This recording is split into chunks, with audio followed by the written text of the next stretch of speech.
Good evening and welcome to the Overt News at 8. I am Akan, and here are the stories we're tracking for you this time. SSANU and NASU begin nationwide protest October 9 over unpaid allowances. And SEC champions Islamic finance to drive investment in Nigeria. Tinubu accepts Yakubu's exit as INEC chair honors him with CON. Minister calls for increased investment in creative economy. NNPCL demand more time to clarify unaccounted 210 trillion naira, as says Senate. A minister visits Anambra NYC camp, donates cow. And decent work day, NLC seeks justice, fair treatment for workers. Let's go on this break. When we come back, we will be reeling out all the details. Welcome back to the Overt News at 8. This time, today, Tuesday, the 7th of October, 2025. The Senior Staff Association of Nigeria Universities and the Non-Academic Staff Union of Education and Associated institutions have declared a one-day protest on Thursday over the inability of the federal government to address their demands. SSANU and NASU, through the Joint Action Committee, have directed all their branches to convene a joint emergency meeting on Wednesday to mobilize all their members for protest activities, which include protest marches on campuses and the display of placards conveying their grievances and press conferences. The decision to embark on a protest was reached by JAC on October 6 after a comprehensive review of government response towards a series of ultimatums it had earlier issued.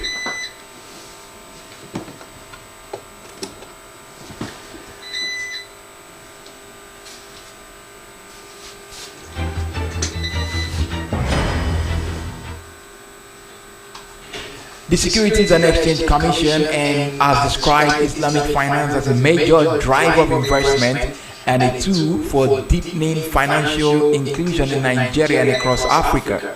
At a joint press briefing in Abuja on Tuesday ahead of the 7th African International Conference on Islamic Finance, scheduled to hold in Lagos on November 4 and 5, the SEC Director General Dr. Emomotimi Agama said the forum would help chart new directions for ethical and non-interest financial products at the time the country's capital market master plan is reaching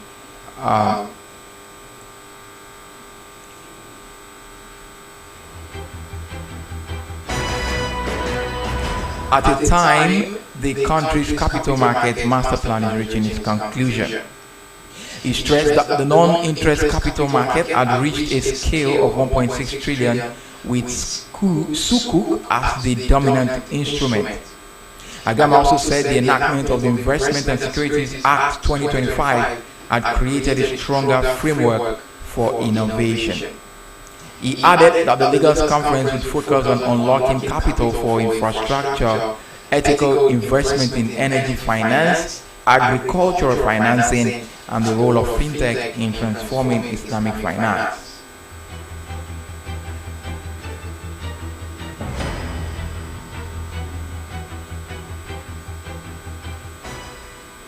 President Bola Tinubu has formally accepted Professor Mahmoud Yakub's departure as chairman of the Independent National Electoral Commission following the expiration of his second and final tenure. In recognition of his service, the president has also conferred upon him the national honor of Commander of the Order of the Niger. Special Advisor to the President on Information and Strategy, Bayo Ononuga, revealed this in a statement he signed on Tuesday titled, "President Tinubu accepts INEC Chairman's departure, bestows national honor on him."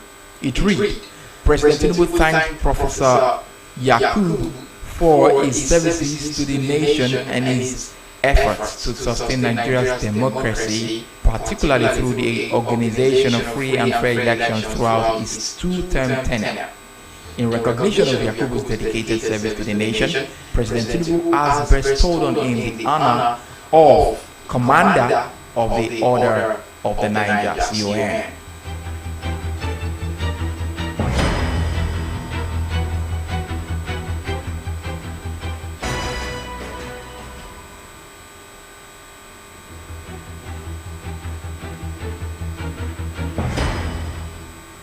The Senate on Tuesday said the Nigerian National Petroleum Company Limited has requested additional time to defend 19 audit queries covering over 210 trillion naira in unaccounted funds from its 2017 to 2023 financial statement. The revelation comes from the Senate Committee on Public Accounts, which had in July given NNPCL's Chief Executive Officer, Engineer Bayo Ojulari, 3 weeks to explain the discrepancies flagged in the Auditor General's report. The period under scrutiny spans NNPCL's transition from a public corporation to a limited liability company under the Petroleum Industry Act. Speaking with journalists after the plenary, the committee chairman, Senator Ali Wadada Nasarawa West, confirmed that the company has now submitted its responses, but noted that the committee has yet to scrutinize them.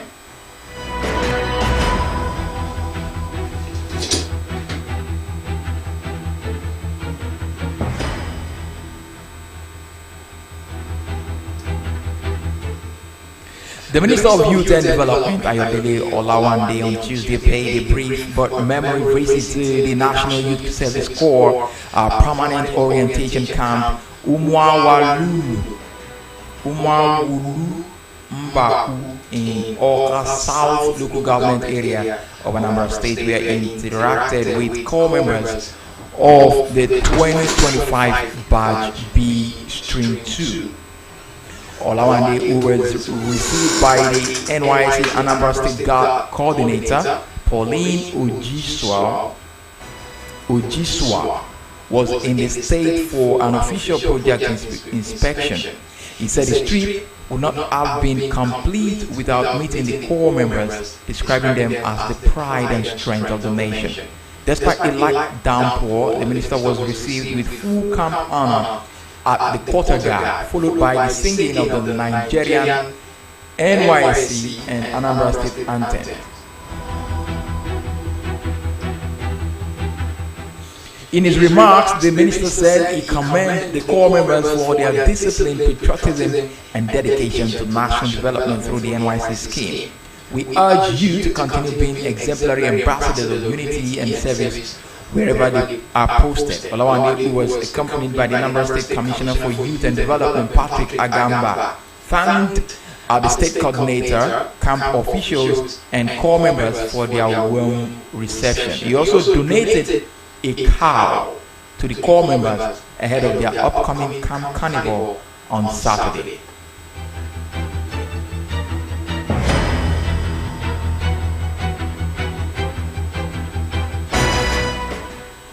And just before we go on the foreign scene, U.S. Attorney General Pam Bondi phrased fiery questioning Tuesday from senators who accused her of transforming the Justice Department into a tool of President Donald Trump's effort to target his perceived enemies. Bondi, who courted huge controversy since taking over as the nation's top law enforcement official, amid criticism that she failed to maintain the guardrails keeping the department separate from the White House. President Joe Biden never directed the Attorney General to prosecute his political opponent. What has taken place since January 2025 would make even President Nikon recoil, Durbin, the top Democrat on the Senate Judiciary Committee, told her in a blistering opening speech. He said the Justice Department under Bondi had become a shield for the president and his political allies when they engaged in misconduct. Trump won repeatedly during the 2024 election campaign that he would go after his political foes and appeared to berate Bundy in a recent social media post, dressing down someone he referred to as Pan over the lack of action. Shortly after, federal prosecutors sent shockwaves through Washington by indicting former FBI Director James Comey, who led a probe into Russia interference in the 2016 presidential election. Comey is due in court on Wednesday, accused of lying to Congress in a case many legal experts say looks suspicious.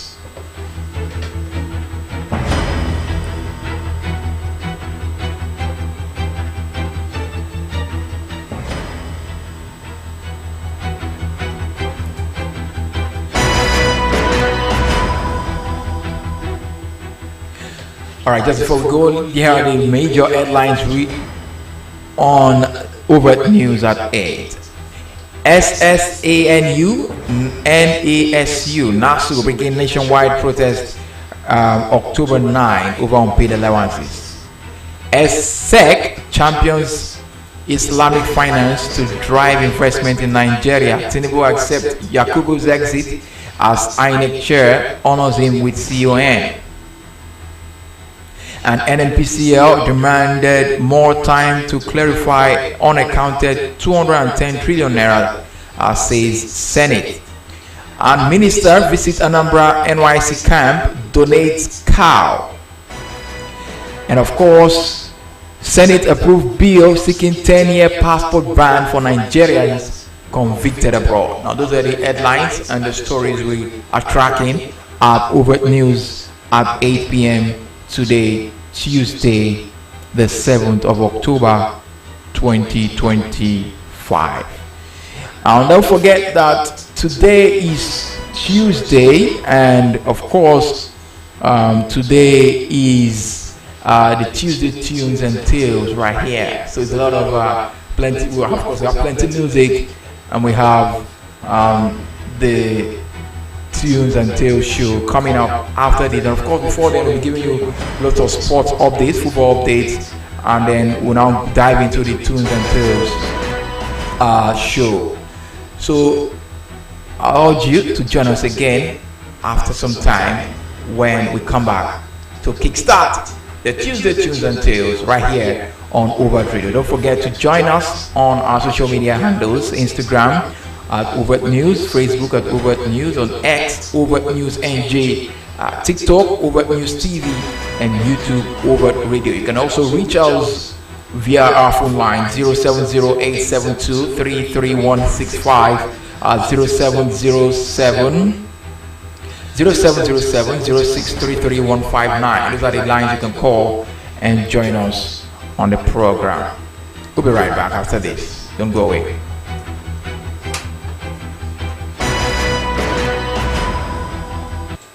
Overt, loud and clear.